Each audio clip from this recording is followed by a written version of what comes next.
I'm delighted to be joined by our European Solheim Cup captain, Suzann Pettersen, and vice-captains Laura Davies, Mel Reid and Carolina Martens. Alan Orquist, who's also a vice-captain, will be in the player interviews tomorrow. So first I'll ask a couple of questions of my own and then open it to media.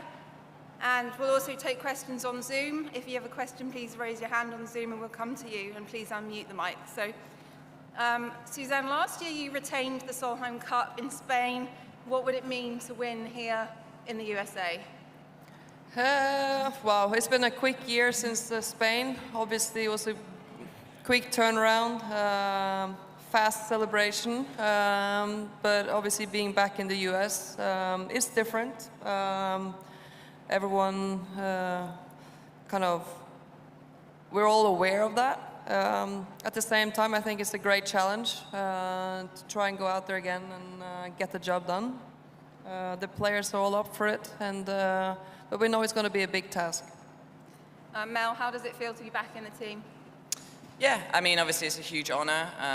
I think everyone's quite aware how much I love a Solheim Cup, so to be part of another team, even as a vice-captain, is a huge honour for me. Yeah, I think the team shaped up really well this year, and obviously I've got, and including Anna, 3 great captains beside me. Yeah, I think the vibe in the team room is good, and listen, you know me, I just love Solheim Cup, so whatever role I have to play in that, I will jump at the opportunity. Laura, what's your role this week, and what have you been focusing on? Well, just supporting the captain, making sure the players have got what they want, get them where they need to be, watching them play, encouraging them. It's just a role it's really good fun, to be honest with you. To call it a job is not really accurate. It's just great to be involved with these young players. They're so good. Such a nice group of girls as well, which is fun for me to be around them, because obviously don't play anymore. But yeah, the whole week so far has been great, and the facilities that they've given us are out of this world. It's one of the best. But we've been to some great venues, but this is getting close to the top of the list, especially if we win. Carolina, what does your role entail? I think all of us and Anna, we complement each other very well. So we all have, the same goal and the same things to do. At the same time, we all have the things that maybe differentiates us as well. And so obviously the first thing that we're here for is to make sure the players have everything they need, just to always make sure that they're prepared, that they are ready to go, and that whatever we can do, we will do for them to make sure that they're fine. At the same time, I think I have a little bit of what can you say? Just taking care of some of the personalities and making sure that everyone's happy and everyone, has everything that they need. Do we have any questions from the floor? No? Okay, Di? Good old Di. Sorry, I felt like I was at school. I mean, it went straight up, didn't it? Suzann, girls, at the end, you surprised the Ping Junior Solheim Cup team with some outfits the other night. How exciting was that, and what advice did you give to the young girls? No, it's this is the first time I've actually gone to see them off-site, and I think it was quite a surprise. So it was kind of a super cool experience to get to meet these young girls. Some of them are fairly young as well. I think the youngest on the European team is 14 and a half. So I mean, it was great meeting them. Try to give them some encouraging words. I don't know if it stuck or not. But I think it was obviously a very natural thing for us to do. They support us, we support them, and I think it's a great they are the future of this game, and I think the Solheim Cup is a result of that. I don't know how many past junior Solheim Cups players are on both teams this week, but it seems to get more and more. So it seems to be a great channel to feed the youngsters through what is already a great system into the major event. And you posted on your Instagram that the girls, they looked mint yesterday in your outfits. How important is golf fashion and how it's evolved over the years? Because, if you look good, if you feel good, you play better and also far more comfortable. So has that been chat in the team room that the girls actually like their outfits this week? You know what? There's one thing I'm never going to become, and that's a clothing designer. But I've learned a lot over the last 3 years, and you have to make decisions, and you have to kind of have opinions. But I've been leaning on the expertise from Ping, who's been supplying us, who's been great to work with. I think it's more the colors more than kind of the style, and I think it's important to kind of feel presence at the golf course. Certain colors pop more than others, and yeah, so some colors represents different kind of energies. So, but it's being European, we kind of seem to stick with our blue and yellow for a lot of times. But it's nice to kind of mix and match a little bit. Looking very smart, I must say. Laura, quick one to you. You've been involved in the Solheim Cup since 1990. How much has it evolved and changed over the years? You just fueled them. They've been asking who the oldest is, and obviously it's me. But yeah, no, it's from Lake Nona in 1990 and then Dalmahoy in 92 and beyond. There's no comparison to what it is now, the infrastructure, the support the teams get now. It's a world-class sporting event. I personally think it's probably the best women's world event in sports. The drama of the last 4 or 5 cups has been incredible. And it's on the world stage now, and people want to watch it. People want to come. We've heard the numbers that are coming this week. And, you know, back in 1990, there was probably 30, 40 people watching us play. And you had some of the best golfers in LPGA history, Nancy Lopez, Pat Bradley, but it just didn't have this gravitas that it has now. But it had to start somewhere, and the foresight of the Solheim family, how they thought of it. I mean, it was, I suppose, an obvious fit with the Ryder Cup getting stronger and stronger. But they were the ones that stepped up, and they've created a monster, and it's great fun to be involved in it. Bethan? Hi, Suzann. Hello, Bethan. Hello. I was wondering if you could just comment on the golf course and which type of player you think it favors, and can it be set up to favor a certain team? Well, I think this is a very nice piece of property. For me, a very typical American golf course. LPGA has obviously played a lot of events in Virginia over the past, in the history. So for me, this reminds me of a lot of the courses we've been at previously. But I think it's in spectacular shape. It's a course that would definitely suit my eye if I were to play. And I think it's the same kind of opinion from a lot of the players on our team. I think the setup has been like as expected. I would say without too much rough, you have the long hitters, could be an advantage on some holes. But at the same time, I think it's a pretty straightforward golf course. There are some reachable par 5s for the longest ones. Par 3s are good. So the way it sits right now, I think is very playable for any type of game, really. They cut the rough on over the weekend. Had it been a little bit higher rough, maybe it would have been more advantage of fairways hit. But now I think it just opened up for, I don't know, bombers.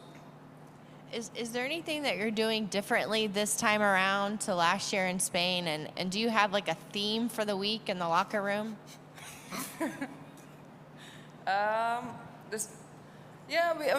We drew a lot of great experiences from last year. I think what we learned the most is being quite precise, giving quite clear messages goes a long way. Being transparent is great, but at the same time, they also look for somebody who can kind of make decisions, the players. So there's a combination, and I think it's nice this year to have 2 new faces on our team. We have both Esther and Alban. Great to have some new blood coming in. Like we can easily stir the pot quite nicely from the past with some of the players. We have a lot of players who have already played a lot of Solheims. So we have a lot of experience. That being said, with the new players coming in, it kind of creates a new energy and kind of atmosphere. Suzann, given a recent history, do you feel like your team's the favorite, or because you're on the road, do you have more of an underdog mentality? I think playing away, you're always the underdog. I think that's how we've always looked at it. Yeah, if you look at the previous 3 Solheims, we've come out on the high side, and we're going to try and keep that going for sure. At the same time, being away, I'm very happy to kind of leave the pressure to the Americans to say they are the home favorites. And this being your second time around, do you take a similar approach that you did last time, or is there things you learned and you have a different approach this time as a captain?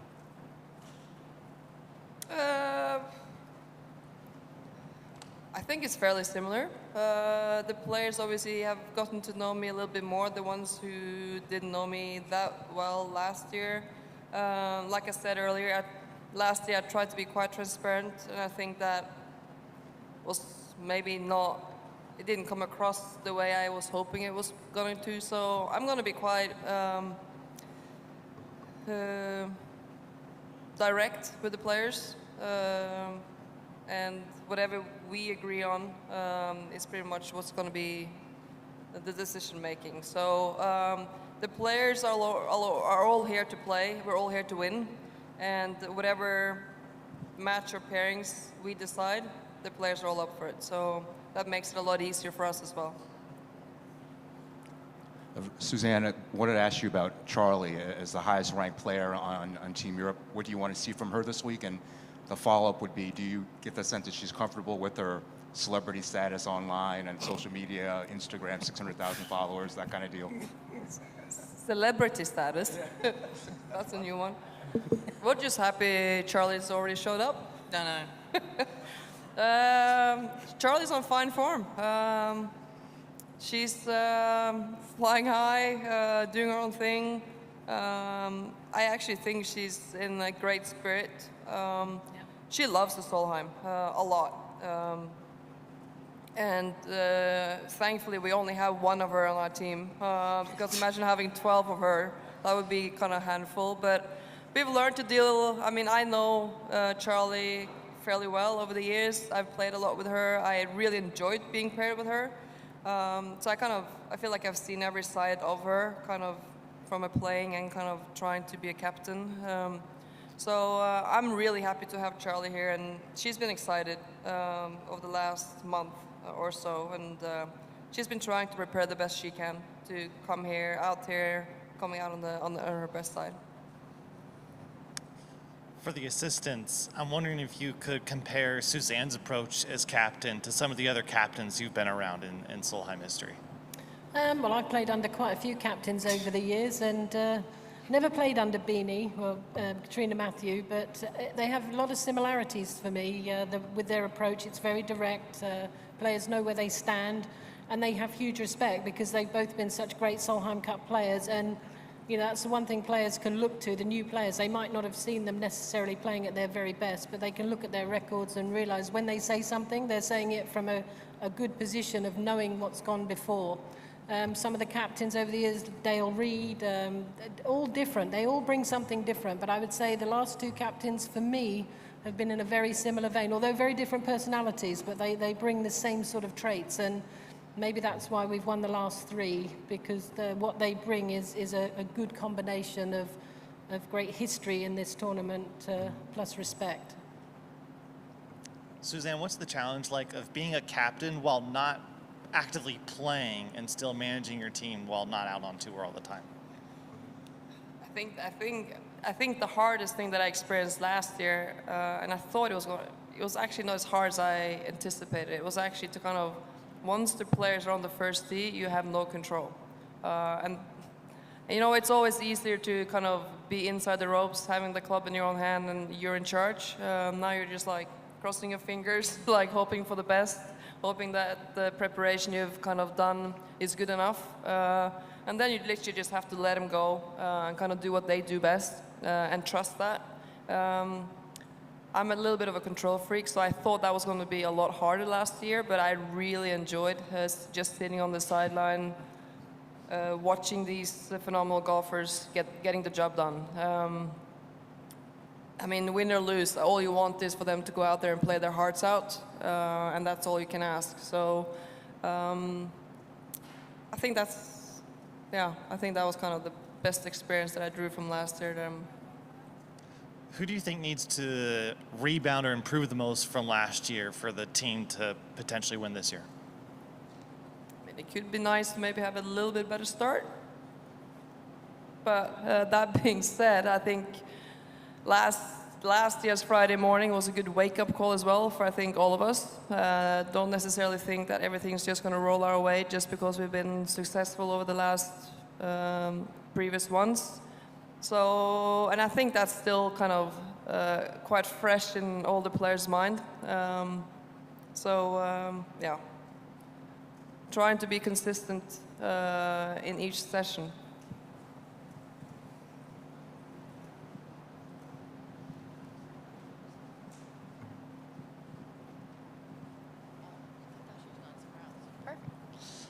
I was hoping any of you could speak to Leona Maguire and what are the intangibles that she brings that you think makes her excel so much on this stage, and what's she like in the team room? Because we see her on the golf course, but what's she like behind closed doors in this environment?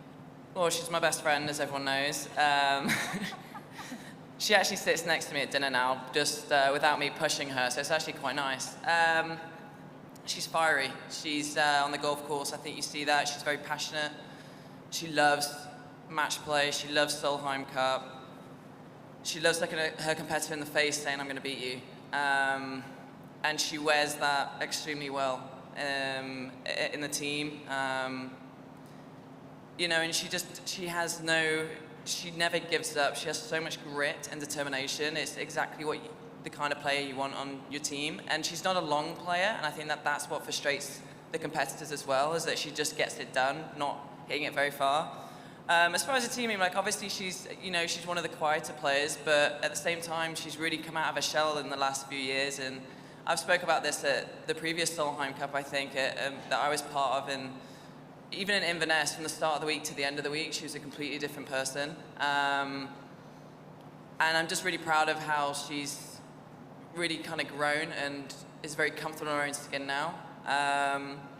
But yeah, I mean, she's, we still call her the MVP. Like, she really is. She really has excelled at the last, 2 Solheim Cups, and she's really becoming quite a fierce player, someone that you don't want to be drawn against. And so we're just really proud that she's on our team, and she's a great teammate and just an all-round top-class girl. Thank you.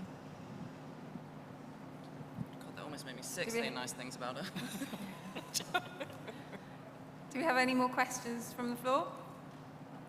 No? Okay, we have one on Zoom from Bob Flynn, if you'd like to unmute and ask your question, Bob. This is for Suzann. Are there any challenges in having this event held in consecutive years? Any things that, that go on behind the scenes that we wouldn't see that present challenges for you? I wouldn't say it's a lot of challenges, it's just a lot of work. I mean, even before we had a t-shirt last year, we had already kind of done the outfits for this year. So I mean, there's a lot of crisscross and kind of admin stuff, I would say, logistics. From the players' perspective, the rankings also overlap quite a bit.